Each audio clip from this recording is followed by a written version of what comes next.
बिस्मिल्लाहिर्रहमानिर्रहीम।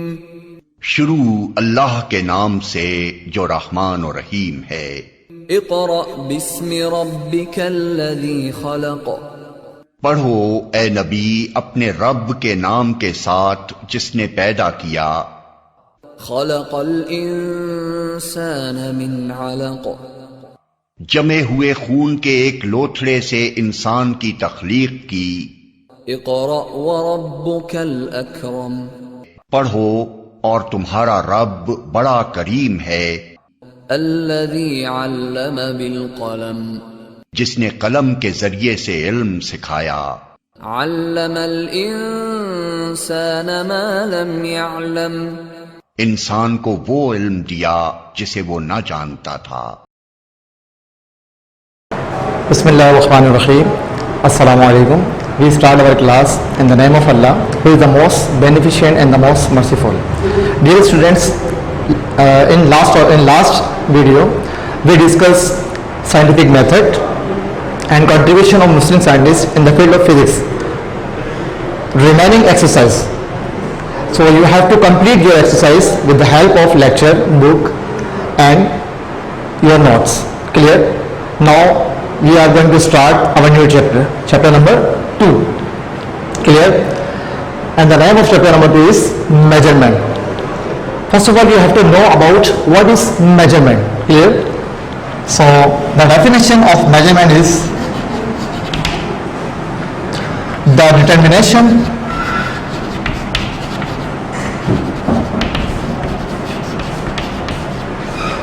or estimation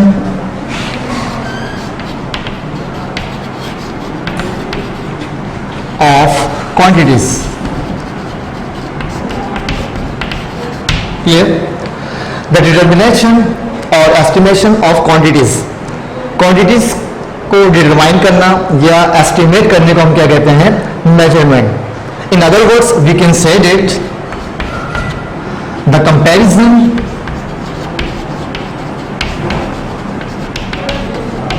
of unknown quantities, the comparison of unknown quantities with the standard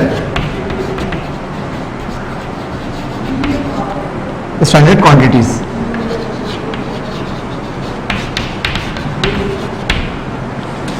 और इसका मतलब क्या होगा? आपने देखा होगा कि अगर आप किसी शॉप पर जाएं और उनसे कहें कि मुझे 1 kg शुगर रिक्वायर्ड है, मुझे शुगर चाहिए, ठीक है, तो आपने देखा होगा कि वो उसे बैलेंस किस तरह करते हैं. यूजुअली उनके पास एक लीवर बैलेंस होता है.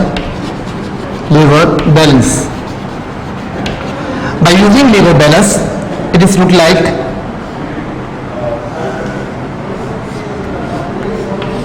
these are the pens.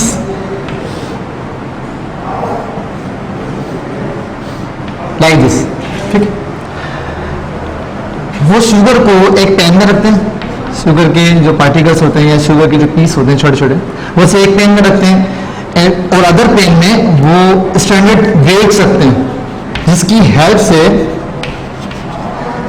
से वो शुगर को मेजर करते हैं. तो किसी क्वांटिटी को एक स्टैंडर्ड क्वांटिटी से मेजर करने को मेजरमेंट कहा जाता है. क्लियर? इसी तरह if you want to measure the length of this duster, so you must need a scale, a ruler. Clear? तो with the help of ruler you can measure the length of this duster. Clear? तो जो आप ruler इस्तेमाल करेंगे उसकी एक particular length होगी, ठीक है, उस लेंथ की हेल्प से आप डस्टर की मेजरमेंट करेंगे. क्लियर? तो मेजरमेंट क्या हो गई कि किसी स्टैंडर्ड क्वांटिटी की हेल्प से आप किसी अननोन क्वांटिटी को मेजर करें. क्लियर है बात? अब इसके अंदर बहुत सारी इसकी एग्जाम्पल दी जा सकती हैं. आप अगर एक क्लॉथ मार्केट में जाएं और किसी शॉपकीपर से कहें कि मुझे एक 2 मीटर का पीस चाहिए कपड़े का, तो आपने देखा होगा उनके पास एक पर्टिकुलर रोड होती है, मीटर रोड. वो उस रोड को रोटेट करते हैं और उसकी हेल्प से आपको कपड़ा दे देते हैं. तो उस रोड को वो क्या करते हैं, एज ए स्टैंडर्ड होता है हमारे पास, उसकी लेंथ क्या होती है, स्टैंडर्ड होती है, और उसकी हेल्प से वो कपड़े को मेजर करते हैं। क्लियर? तो इसको हम कहते हैं मेजरमेंट, कि किसी स्टैंडर्ड क्वांटिटी की हेल्प से आप अननोन क्वांटिटी को मेजर कर सकते हैं। क्लियर? इसके बाद नेक्स्ट टर्म है हमारे पास जो बहुत इंपॉर्टेंट टर्म है, वो है physical quantity. Physical quantity, quantities term. Physical quantities क्या होती हैं? दोज क्वांटिटीज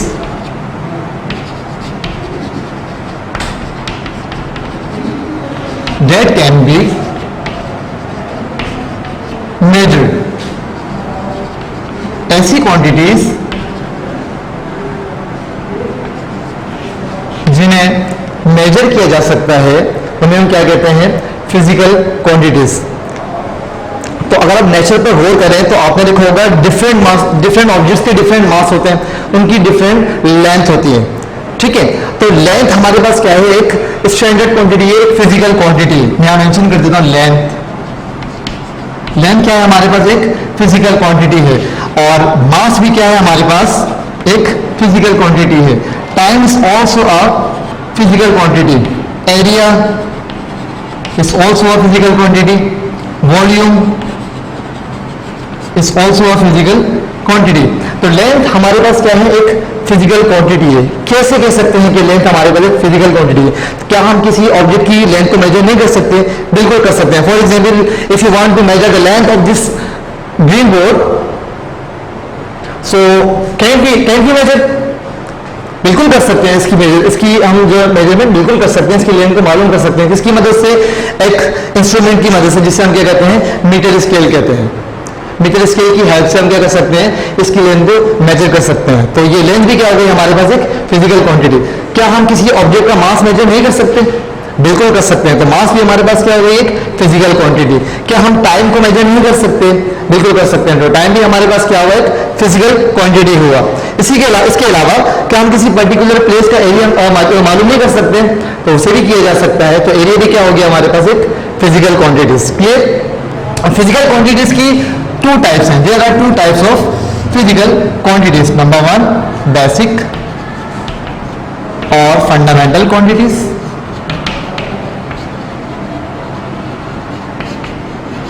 बेसिक और fundamental quantities and drive quantities.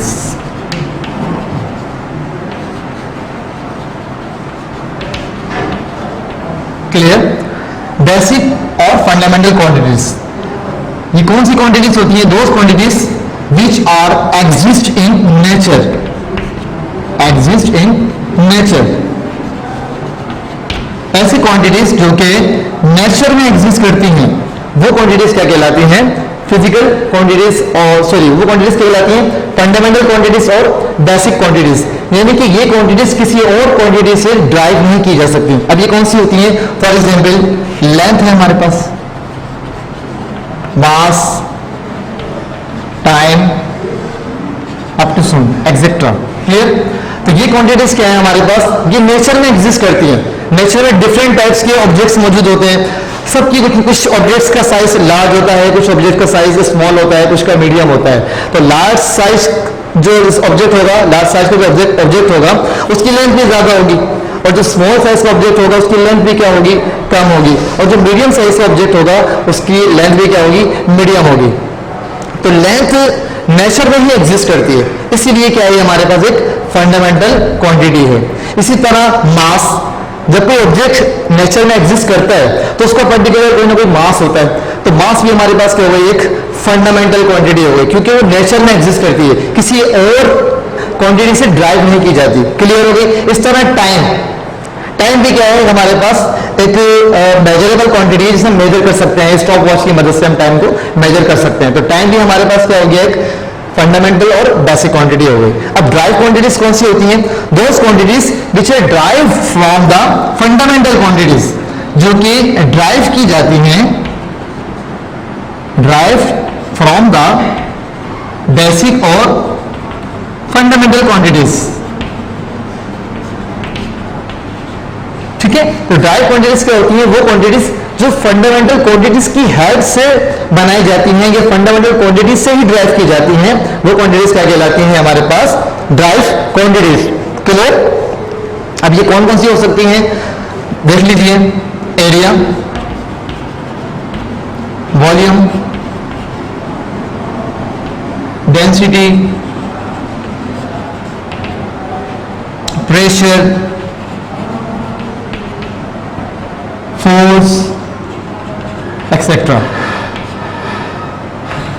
Clear? तो ये हमारे पास क्या है? ये वो क्वांटिटीज हैं जो कि फंडामेंटल क्वांटिटीज से ही ड्राइव की जाती हैं। एरिया क्या होता है? एरिया का फॉर्मूला अगर हम देखें, area is equal to length multiply by breadth. Clear? अब ये ब्रेथ भी क्या होती है? एक लेंथ ही होती है। और ये देखिए कहां से आई है? लेंथ है कि नहीं हमारे पास? ठीक है, तो ये बेसिक क्वांटिटी लेंथ ही है, लेंथ ही से मिलकर एरिया बनाया जाता है। इसी तरह अगर हम बात करें वॉल्यूम की, वॉल्यूम को देख लेते हैं। वॉल्यूम का फॉर्मूला क्या होता है? Length multiply by breath multiply by height. ये भी एक लेंथ है, ये भी एक लेंथ ही है। क्लियर? ये दो तीनों की तीनों क्या है? लेंथ है। और लेंथ हमारे पास क्या है? एक फंडामेंटल क्वांटिटी है। तो फंडामेंटल क्वांटिटी की हेल्प से जो क्वांटिटी ड्राइव की जाती है वो क्वांटिटी क्या कहलाती है? ड्राइव क्वांटिटी कहलाती है। इसी तरह अगर हम बात करें डेंसिटी की, प्रेशर की, फोर्स की, तमाम की तमाम क्या है हमारे पास? ड्राइव क्वांटिटीज हैं जो कि बेसिक क्वांटिटी की हेल्प से हम ड्राइव करते हैं। क्लियर? नेक्स्ट पॉइंट है इसका, बेसिक क्वांटिटीज हैं वो सेविंग है, they are saving in nature.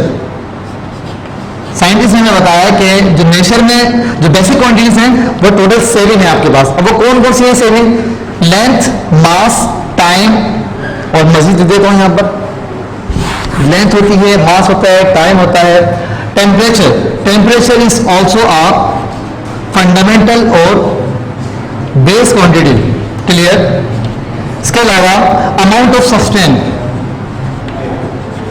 amount of substance is also a basic quantity। 5 हो गई। 6 है हमारे पास intensity of light, intensity of light। तो लेंथ हो गई, मास हो गया, टाइम हो गया, temperature, 4 amount of substance, intensity, और एक और रह गई हमारे पास temperature, length, mass, time, temperature, amount of substance, luminous intensity and current। current is also a fundamental or base quantity। Clear? ये तमाम की तमाम क्या है हमारे पास? की फंडामेंटल क्वांटिटीज हैं जो कि टोटल 7 ही होती हैं। इन्हीं की हेल्प से हम क्या बनाते हैं? ड्राइव क्वांटिटीज को बनाते हैं, ड्राइव करते हैं। क्लियर हो गई बात? और जबकि ड्राइव क्वांटिटीज हमारे पास बहुत ज्यादा होती हैं, many drive quantities।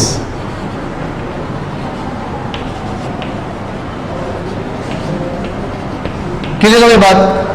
तो फिजिकल क्वांटिटी क्या होती है? ऐसी क्वांटिटीज जिसे हम मेजर कर सकते हैं वो क्वांटिटीज क्या कहलाती हैं? फिजिकल क्वांटिटीज कहलाती हैं। और फिजिकल क्वांटिटीज की बेस पर ही फिजिकल लॉस को एक्सप्लेन किया जा सकता है। फिजिकल क्वांटिटीज की बेस पर ही हम फिजिक्स के लॉस को एक्सप्लेन कर सकते हैं। फिजिक्स की इक्वेशंस को हम एक्सप्लेन करते हैं किसकी बेस पर? फिजिकल क्वांटिटीज की बेस पर। अगर ऑब्जेक्ट्स, चीजें मेजरेबल नहीं होंगी, उन्हें ठीक से मेजर नहीं किया जाएगा, तो आप फिजिक्स के लॉस को एक्सप्लेन नहीं कर सकते। फॉर एग्जाम्पल हमारे पास एक लॉ है, Newton second law of motion, जिसकी इक्वेशन है F इक्वल टू ma। अगर सपोज कीजिए कि हमारे पास एक ऑब्जेक्ट है जिसका मास क्या है? 1 kg। क्लियर? और उसका एक्सेलरेशन है 2 मीटर पर सेकेंड स्क्वायर।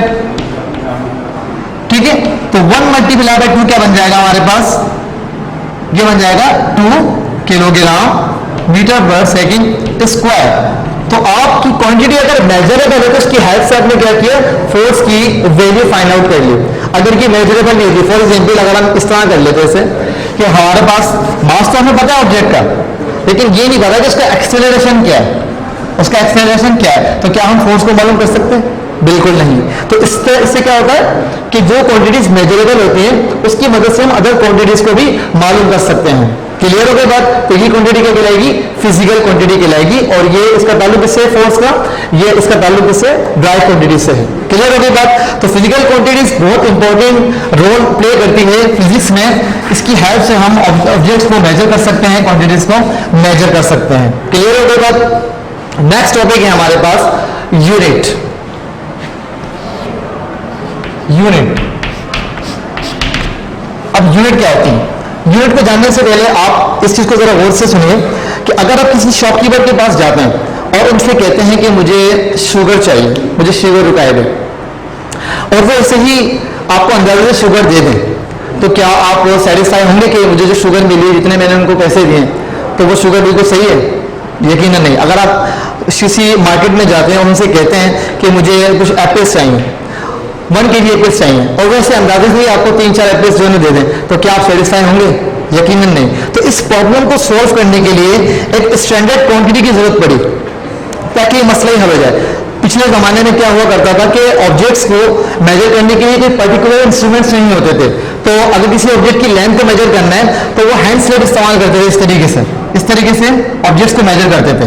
अब सपोज करें अगर आप किसी शॉपकीपर के पास जाते हैं और कहते हैं कि मुझे कोई रॉड चाहिए, मुझे कोई पाइप लाइन चाहिए और उसकी लेंथ होनी चाहिए, सपोज करें 4 हैंड स्लैब्स, 4 हैंड स्लैब होने चाहिए।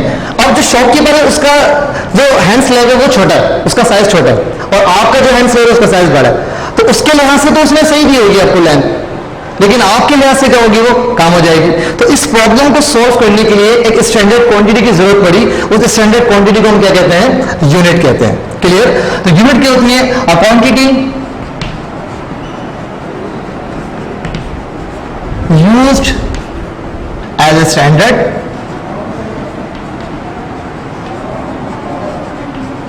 For measurement.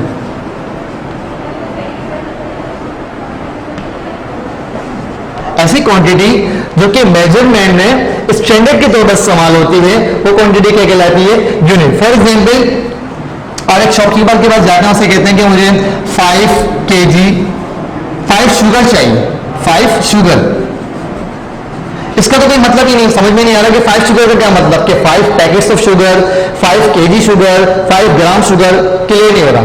तो आपको भी जरूरत पड़ेगी एक यूनिट की, जिससे आप पता चलेगा कि शुगर रिक्वायर्ड कितनी है। 5 अगर मैं इस तरह लिखूं 5 kg शुगर, तो इससे जो शॉपकीपर होगा वो फौरन समझ जाएगा कि आपको 5 kg शुगर चाहिए। ठीक है? अगर मैं इसके जगह पैकेट्स भी लिखूं, जो पैकेट्स होते हैं वो भी मेजरेबल होते हैं। कुछ शॉप्स में जो है वो 1 kg मेजर हुआ होता है, कहीं पर जो है 2 kg मेजर किए हुए होते हैं। तो जब तक आप यूनिट को एक्सप्लेन नहीं करेंगे, यूनिट नहीं बताएंगे, तो आप वो शॉपकीपर आपको आपकी जो रिक्वायर्ड क्वांटिटी है वो दे नहीं सकेगा। ठीक है? तो इससे पता चल जाए कि यूनिट कितनी जरूरी है। इसी तरह आप सॉफ्ट ड्रिंक आमतौर पर लोग लेते हैं, सॉफ्ट ड्रिंक जिसे हम कोल्ड ड्रिंक भी कहते हैं, तो उसमें आप देखेंगे इसमें लिखा होता है 250 ml, 500 ml। What is ml? It is a unit. इस यूनिट की हेल्प से आप ये आइडेंटिफाई कर सकते हैं, ये एस्टिमेट कर सकते हैं कि वो जो बॉटल है उसमें कितना लिक्विड या कितनी सॉफ्ट ड्रिंक मौजूद है। तो आपको अंदाजा होगा कि यूनिट का कितना ज्यादा यूजेस है इसके, कि हर जगह यूनिट आपको मिलेगी। यूनिट के बगैर आप किसी चीज को एक्सप्लेन नहीं कर सकेंगे कि मुझे कितनी चीज रिक्वायर्ड है, मुझे कितना लिक्विड चाहिए, मुझे कितना मास चाहिए, मुझे कितनी शुगर चाहिए, कितना वीट चाहिए। क्लियर? तो यूनिट की बहुत इंपॉर्टेंट है। अब यूनिट भी हमारे पास इसकी भी टाइप्स होती हैं। जिस तरह हमारे पास फिजिकल क्वांटिटीज की 2 टाइप्स थी, एक बेसिक क्वांटिटी और एक ड्राई क्वांटिटी। इस तरह यूनिट की भी टाइप्स होती हैं। नंबर 1 क्या है हमारे पास? वही basic quantity, basic unit, basic और फंडामेंटल यूनिट,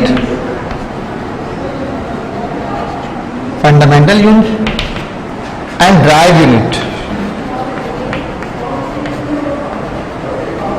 क्लियर? अब what is basic unit?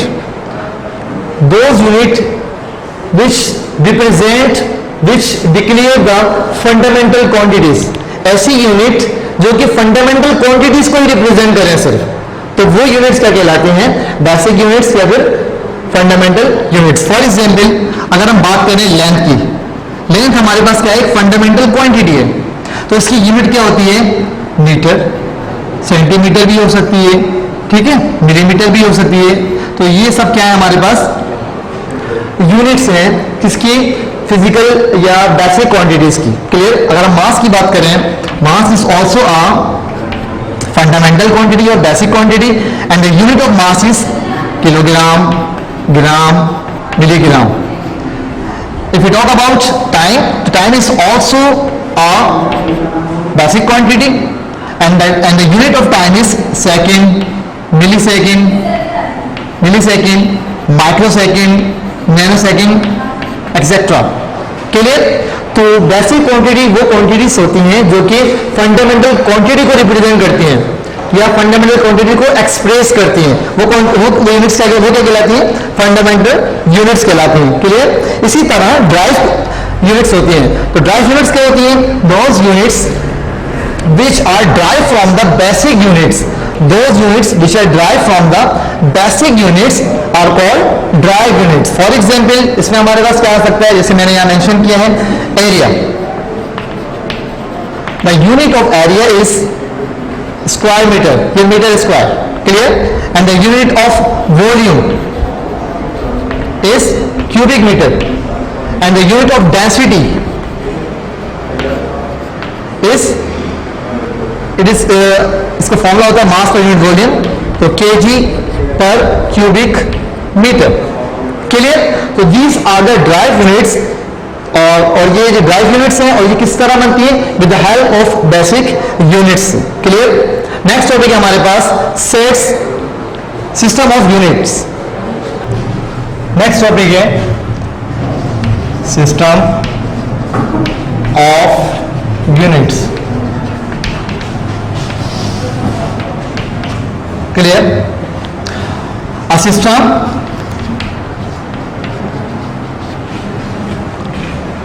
a set of, ये कह सकते हैं कि a set of basic or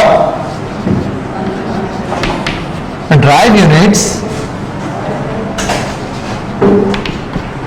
are called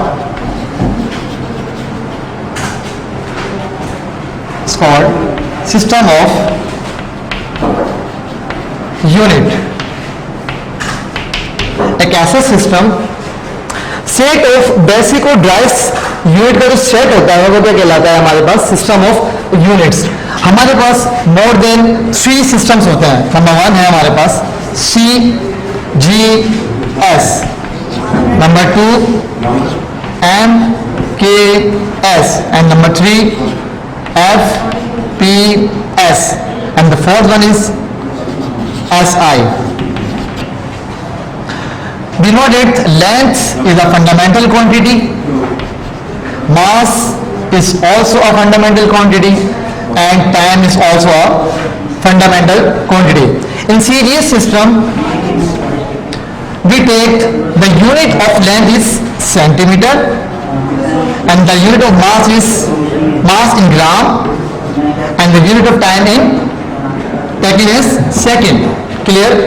And in MK system we take the unit of length is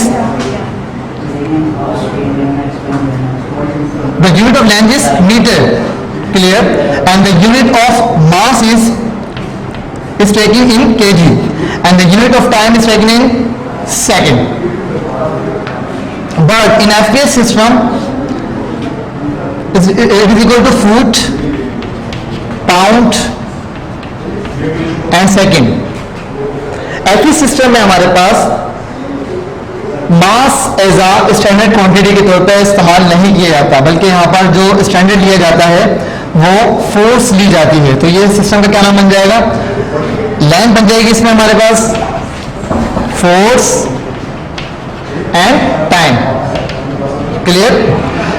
और यहां पर mass as a drive quantity के तौर पर इस्तेमाल किया जा रहा होता है। क्लियर हो गई बात, इसको मैं रब कर देता हूं।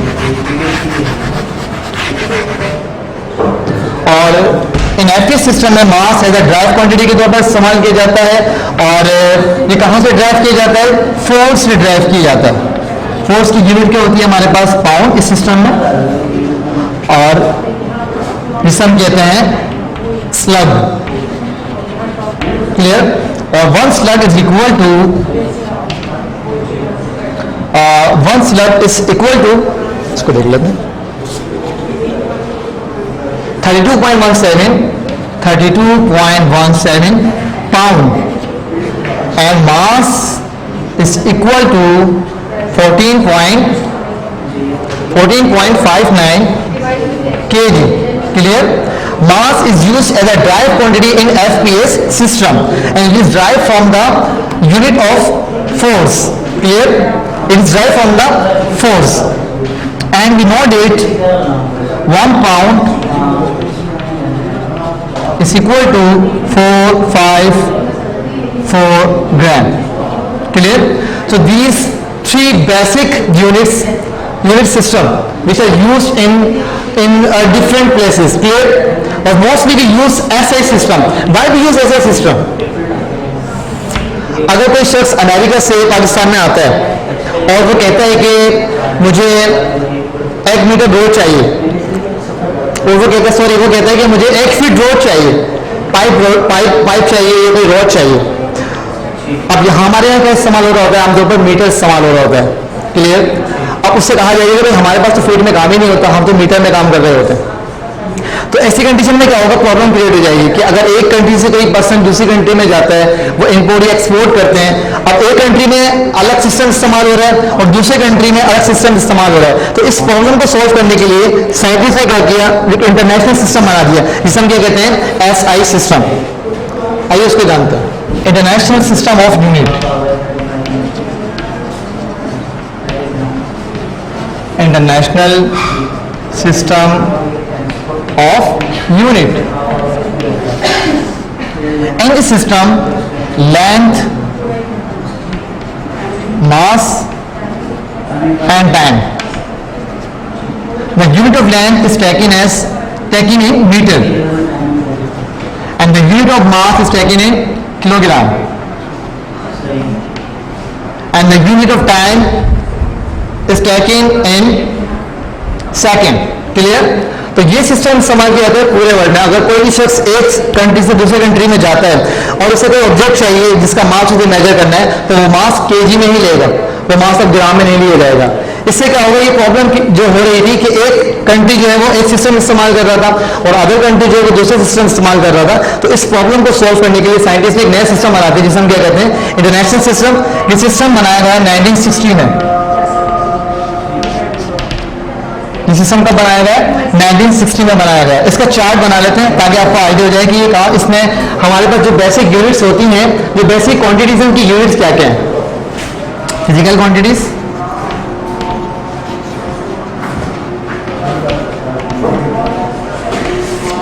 SI units. Clear? Physical quantity कौन कौन सी है हमारे पास, जो कि फंडामेंटल क्वांटिटीज है। नंबर 1 है हमारे पास लेंथ को रिप्रेजेंट करते हैं स्मॉल एल से। नंबर 2 है मास, स्मॉल एम। टाइम को रिप्रेजेंट करते हैं small T, not capital T. Number 4 temperature,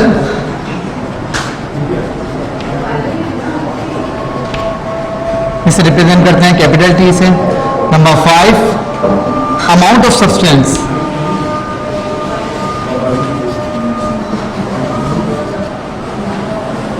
इसे रिप्रेजेंट करते हैं स्मॉल एन से। क्लियर? नंबर 6 पे करंट,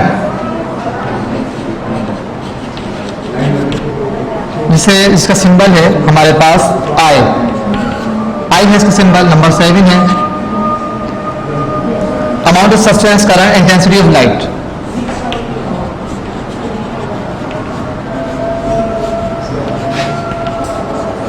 इसे रिप्रेजेंट करते हैं कैपिटल सी से। The unit of length is taken in ऐसे system is metre, and the unit of mass is taken in kilogram, kg, and the time is taken in second, and temperature Kelvin, capital K, amount of substance mole,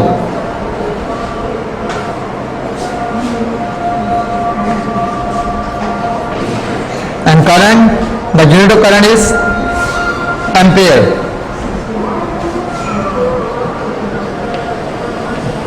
And the unit of intensity of light is candela.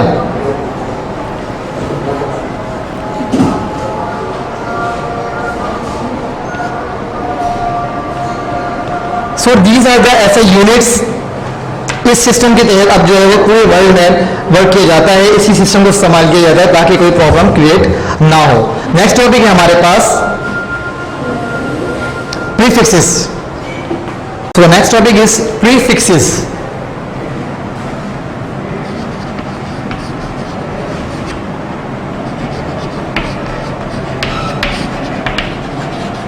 What is prefixes?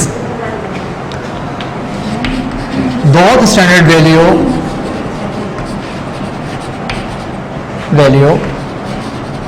which is used before unit is called prefixes। ऐसी standard value जो कि किसी unit से पहले इस्तेमाल की जाती है उसे हम क्या कहते हैं? प्रीफिक्सेस कहते हैं। फॉर एग्जांपल शुगर ले लीजिए, 1 into 10 raised to the power 3 kg sugar. Suppose कीजिए कि एक शख्स है, उसके पास शुगर है कितनी? 1 एक्सपोनेंशियल 3 kg शुगर। तो ये kg हमारे पास क्या है? ये जो एक्सपोनेंशियल 3 है, ये 10 raised to the power जो 3 है, ये हमारे पास क्या है? एक प्रीफिक्स है जो कि यूनिट से पहले इस्तेमाल की जा रही है। ठीक है, ये स्टैंडर्ड है हमारे पास। तो प्रीफिक्सेस क्या होता है? इसकी हेल्प से हम क्या करते हैं? बहुत लार्जर वैल्यूज को या बहुत स्मॉल वैल्यूज को हम क्या कर लेते हैं? 10 की पावर में लिख देते हैं। इसे हम क्या कहते हैं? प्रीफिक्सेस। इसका पूरा टेबल बना हुआ है, कुछ इसमें जो चीजें हैं वो मैं आपको शो करके बताता हूँ। प्रीफिक्सेस हेडिंग आ जाएगी प्रीफिक्सेस, और प्रीफिक्सेस की हेल्प से हम क्या कर सकते हैं? बहुत लार्जर वैल्यूज को और बहुत स्मॉल वैल्यूज को आसानी लिख सकते हैं। फॉर एग्जाम्पल अगर हम देख लें, चले एग्जाम्पल देख लेते हैं। एग्जाम्पल कि अगर एक वैल्यू है हमारे पास 1,0,0,0,0,0,0 kg। अब बाज़ वक़्त इस तरह की वैल्यूज को लिखने में कोई जीरो मिस भी हो जाता है, तो इसके लिए हम क्या इस्तेमाल कर रहे होते हैं? प्रीफिक्सेस। अब कितने जीरो है हमारे पास? 1 2 3 4 5 6 7। हम लिख देंगे 10 एक्सपोनेंशियल 7 किलोग्राम। इसमें क्या होता है? कैलकुलेशन करने में भी आसानी होती है और कोई प्रॉब्लम भी क्रिएट नहीं होती है, कोई जीरो भी मिस नहीं होता। Therefore we use prefixes। Clear? इसका टेबल देखते हैं और फिर इसको समझने की कोशिश करते हैं। प्रीफिक्सेस, अब इसका सिंबल ले लीजिए, सिंबल, और नेक्स्ट है फैक्टर्स। क्लियर? इसी तरह एक और प्रीफिक्सेस, सिंबल, फैक्टर्स।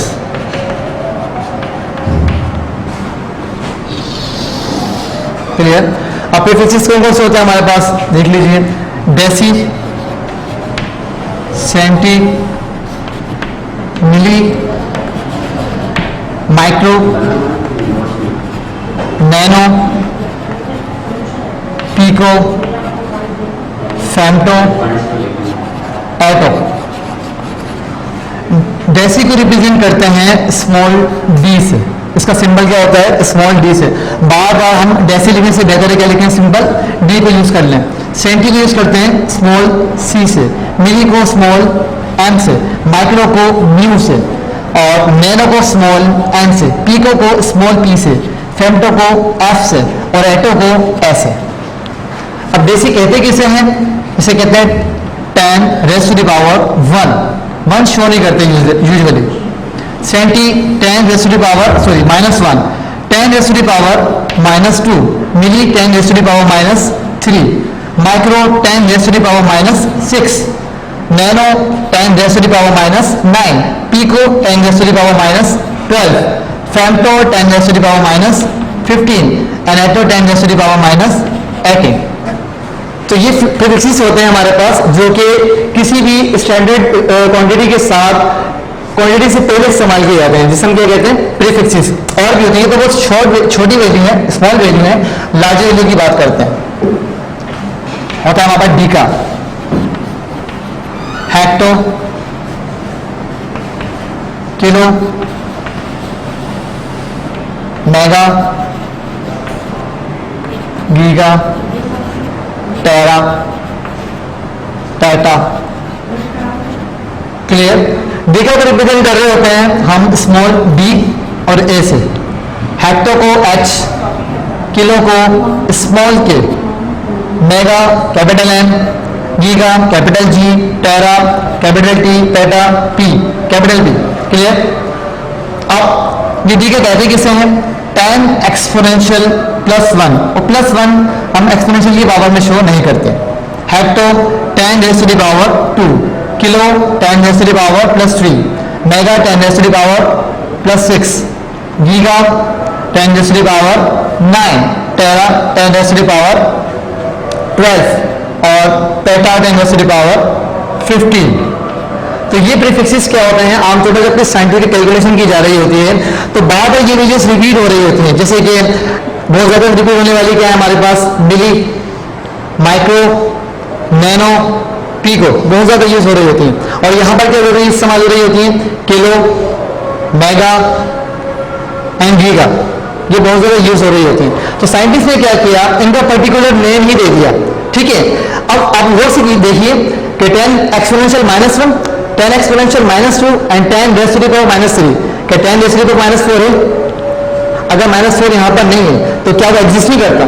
वो एग्जिस्ट करता है, लेकिन इनकी यूजेस ज्यादा है तो इनका एक पर्टिकुलर नाम दे दिया गया, जिसे हम क्या कहते हैं, प्रीफिक्सेस कहते हैं। और जिनका नाम नहीं दिया गया इसका ये मतलब नहीं कि वो एग्जिस्ट नहीं करते, वो भी एग्जिस्ट करता है, लेकिन ये ज्यादा यूज हो रहे होते हैं तो इनका नाम दे दिया गया, जिसे हम क्या कहते हैं, प्रीफिक्सेस कहा जाता है। क्लियर हो गई बात?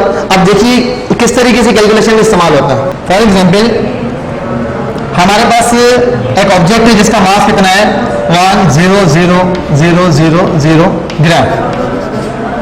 क्लियर? क्या मैं इसको इस तरह लिख सकता हूं, 100 multiply by 10 raise to the power 3 gram. क्या मैं इसको लिख सकता हूं, क्योंकि 30 का मतलब क्या है, 1000। क्लियर? और 1000 को हम इस तरह भी लिख सकते हैं एक्सपोनेंशियल की फॉर्म में, 10 रेज़ टू द पावर 3। तो 30 की जगह मैंने क्या लिख दिया, एक टर्म इस्तेमाल करी, इसे साइंटिफिक नोटेशन कहा जाता है। ठीक है, और साइंटिफिक नोटेशन का जो नाम दिया गया है उसे हम क्या कहते हैं, प्रीफिक्सेस। अब देख लीजिए 10 रेज़ टू द पावर 3 को हम क्या कहते हैं, किलो। तो हम इसको इस तरह भी लिख सकते हैं, 100 kg। ठीक है, तो ये असल में यही वैल्यू है, लेकिन एक बड़ी वैल्यू को छोटी वैल्यू में कन्वर्ट कर दिया गया। क्लियर? इस तरह का स्मॉल वैल्यू है, सपोज 0.00000 ग्राम। क्लियर? एक ऑब्जेक्ट है, सपोज कीजिए 0.01 ग्राम। ठीक है, अब ये बहुत ज्यादा माइनर वैल्यू है। अब अगर मैं इसको साइंटिफिक क्या नाम है, इसको प्रीफिक्सेस में कन्वर्ट करना चाहूं तो कैसे करूंगा, पॉइंट को आगे लेकर आइए। ये बात याद रखिएगा, जब हम पॉइंट को लेफ्ट टू राइट लेकर आते हैं, कहां, लेफ्ट टू राइट, जब लेफ्ट टू राइट लेकर आते हैं तो जो पावर होती है ना वो माइनस में इंक्रीज होना शुरू हो जाती है। अब आप देखिए 1 2 3 4 5 6, मैं 6 पॉइंट आगे लेकर आ गया हूं। तो अब इसको मैं किस तरह लिख सकता हूं, 1.0 into 10 raise to the power minus 6 gram. तो आपने इतने ज्यादा जीरो लिखने की जरूरत नहीं थी, इस फॉर्म में आपने लिख दिया, क्लियर हो गया। बट ये रूल याद रखिएगा कि जब भी आप पॉइंट्स को फॉरवर्ड करवाते हैं, मूव करवाते हैं, तो जो पॉइंट आना चाहिए वो किसी नॉन जीरो के बाद ही आना चाहिए। आप बीच में स्टॉप नहीं कर सकते, वरना कोई फायदा ही नहीं होगा। तो अब क्या करेंगे, जब भी पॉइंट्स को मूव करवाएंगे तो वो किसी नॉन जीरो के बाद ही आना चाहिए, जिस तरह हमने यहाँ पर किया है। क्लियर? इस तरीके से ये प्रीफिक्सेस कहाँ होते हैं? साइंटिफिक कैलकुलेशन में यूज किए जा रहे होते हैं। जब हम लेफ्ट टू राइट आते हैं तो पावर माइनस में इंक्रीज होती है। नेक्स्ट है, अगर हम राइट टू लेफ्ट जाना चाहें, फॉर एग्जाम्पल अगर हमारे पास एक ऑब्जेक्ट है जिसकी लेंथ कितनी है 1 0 0 0 0 0 1, ठीक है, और ये इसकी यूनिट क्या है हमारे पास? मीटर। अब ये हमारे पास एक बड़ी सी वैल्यू लिखी हुई है और किसमें लिखी हुई है? मीटर में। इसका मतलब है कोई लेंथ होगी। क्लियर?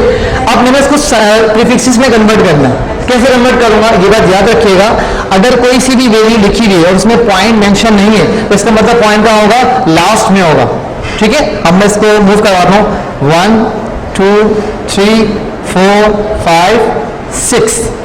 क्लियर? तो अब पावर किसमें बढ़ेगी? माइनस में या प्लस में? तो आपको बताया था लेफ्ट टू राइट जब हम पॉइंट को मूव करवाते हैं तो पावर माइनस में बढ़ती है, और जब राइट टू लेफ्ट मूव करवाएंगे तो पावर किसमें बढ़ेगी? प्लस में बढ़ेगी। क्लियर? ये हम लिख सकते हैं राइट टू लेफ्ट, पावर किसमें बढ़ जाएगी? हमारे पास प्लस में बढ़ जाएगी। तो कितने पॉइंट पीछे रहेगा? 1 2 3 4 5 6। हम इसको लिख सकते हैं 1 into 10 raise to the power 6। ठीक है, 1 2 3 4 5 6, सॉरी 1 2 3 4 5 6 आ गया, और यूनिट क्या है इसकी? मीटर। तो इस तरीके से प्रीफिक्सेस को हम यूज किया करते हैं साइंटिफिक कैलकुलेशन में। क्लियर? नेक्स्ट टॉपिक है हमारे पास unit conversion. Unit conversion,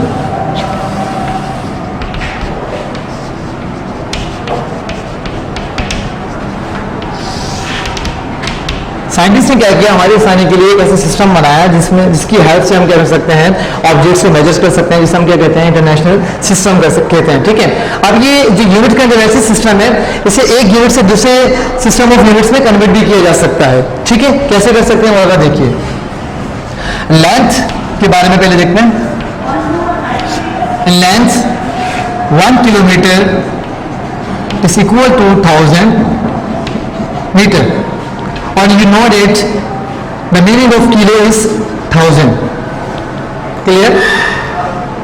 1 meter is equal to 100 centimeter, and in 1 centimeter is equal to 10 millimeter. ठीक है, 1 किलोमीटर में 1000 मीटर होता है। 1 metre is equal to 100 centimetre. इसका मतलब क्या है कि 1 मीटर में 100 सेंटीमीटर होता है। ठीक है, इसके अलावा 1 centimetre is equal to 10 millimetre.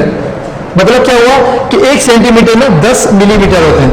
ये 10 ही कन्वर्जन है किसकी?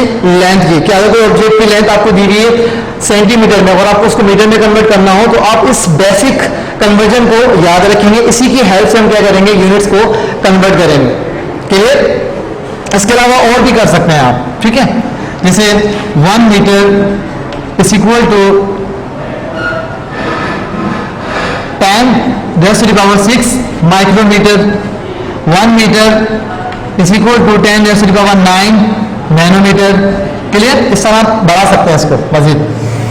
नेक्स्ट है हमारे पास मास।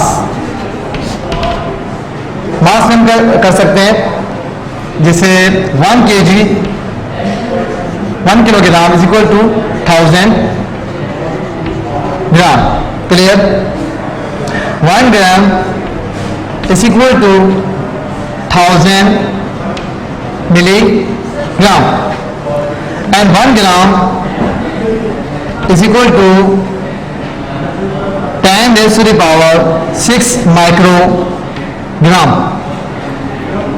1 gram is equal to 10 raise to the power 9 nanogram. Clear? Next है हमारे पास टाइम, कन्वर्जन फॉर टाइम। इसमें हम कर लेते हैं एयर से। We know that 1 year is equal to 365 days. एक साल में 365 दिन होते हैं। Clear? 1 month is equal to mostly 30 days। आमतौर पर जो एक महीना होता है वो 30 दिन के बराबर होता है। ठीक है, next 1 day is equal to 24 hours. Clear? 1 hour is equal to 60 minutes. Clear? And 1 minute is equal to 60 seconds. And 1 second is equal to 10 raised to the power 3 millisecond. And 1 second is equal to 10 raised to the power 6 microsecond. Micro को represent करते हैं mu. ठीक है. 1 second is equal to 10 raise to the power 9 nano second. Clear? तो ये basic conversion है. जब भी आपको अगर आवर से सेकंड में जाना हो, मिनट से सेकंड में जाना हो या सेकंड से मिनट में जाना हो, तो आप इसी बेसिक कन्वर्जन को लेते हुए कन्वर्ट करेंगे. तो हम इसके प्रोग्राम करते हैं ताकि आपको आइडिया हो सके कि किस तरीके से टाइम को या मास को या लेंथ को एक यूनिट से दूसरी यूनिट में कन्वर्ट किया जा सकता है. क्लियर? एक एग्जाम्पल इसकी सॉल्व कर लेते हैं. यही कर लेना है. ये प्रॉब्लम है हमारे पास, प्रॉब्लम नंबर 2.4. क्वेश्चन है हमारे बुक में. The time taken by an electron to complete one rotation about its nucleus is 0.53 exponential minus 18 second. एक इलेक्ट्रॉन है, वो न्यूक्लियस के अराउंड जो अपना टाइम कंप्लीट कर रहा है, जितनी देर में वो रोटेट कर रहा है, कितना टाइम लग रहा है उसमें? 0.5 एक्सपोनेंशियल माइनस 18 सेकेंड. एक रोटेशन कंप्लीट करने में वो टाइम ले रहा है 0.53 एक्सपोनेंशियल माइनस 18 सेकेंड. तो टाइम हमें किसमें गिवन है?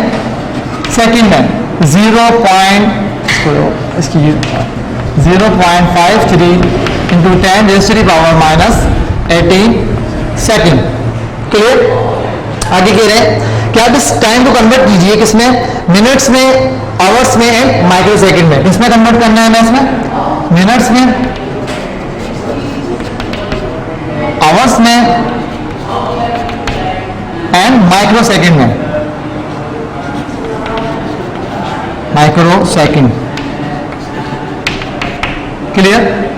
मिनट को रिप्रेजेंट कर देते हैं एम से, आवर्स को एच और माइक्रो सेकेंड को म्यू एस. अब हमें क्या करना है? इस टाइम की यूनिट को कन्वर्ट करना है, सेकेंड को कन्वर्ट करना है मिनट्स में, इस सेकेंड को कन्वर्ट किसमें करना है? आवर्स में कन्वर्ट करना है, और इसी सेकेंड को कन्वर्ट किसमें करना है? माइक्रो सेकेंड में कन्वर्ट करना है. कैसे करेंगे?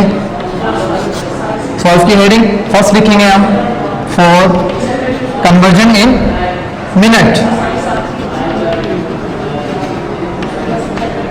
क्लियर?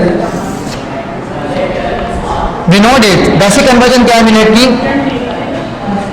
कि हम जानते हैं कि 60 second is equal to 1 minute. यानी 1 मिनट में कितने सेकेंड होते हैं? 60 सेकेंड होते हैं. क्लियर? अब हमें कन्वर्ट किसमें करना है? 0.53 एक्सपोनेंशियल माइनस 18 सेकेंड को कन्वर्ट किसमें करना है? मिनट में. तो पहले हम क्या करेंगे? 1 सेकेंड के बारे में मालूम करेंगे कि 60 second is equal to 1 minute. तो 1 second is equal to 1 divide by 60 minute. इसकी लॉजिक याद रखिएगा कि जब भी इस तरह की कोई वैल्यू लिखी गई तो सब पहले 1 में कन्वर्ट करेंगे, उसके बाद आगे सोल्व करेंगे. अगर आप डायरेक्ट करेंगे तो फिर मिस्टेक होने के चांस बढ़ जाते हैं. तो आप इसको पहले 1 में कन्वर्ट करें. तो हम जानते हैं 60 second is equal to 1 minute. तो 1 second is equal to 1 divide by 60. और एक और चीज, जब आप किसी छोटी यूनिट से बड़ी यूनिट में जाएंगे, सेकेंड एक छोटी यूनिट है और मिनट के बड़ी यूनिट है, जब आप एक स्मॉल यूनिट से लार्ज यूनिट में जाएंगे तो आप क्या करेंगे? वहां डिवाइड करेंगे. क्लियर? अब हमें क्या मालूम करना है? 0.53 सेकेंड 53 एक्सपोनेंशियल माइनस 18 सेकेंड. इसको क्या करेंगे? माने जाकर अब मल्टीप्लाई करवा देंगे. 0.53 into 10 raise to the power minus 18. तो हमारे पास आंसर क्या आ रहा है इसका? इसका आंसर हमारे पास क्या आ रहा है? 8.33 एक्सपोनेंशियल माइनस 31 मिनट. अब हम सेकंड में लिखेंगे क्योंकि हमने इसको मिनट में कन्वर्ट कर दिया है, तो हम क्या लिखेंगे, यूनिट इसकी मिनट। नेक्स्ट है हमारे पास किस में कन्वर्ट करना है, आवर्स में, पर आवर्स।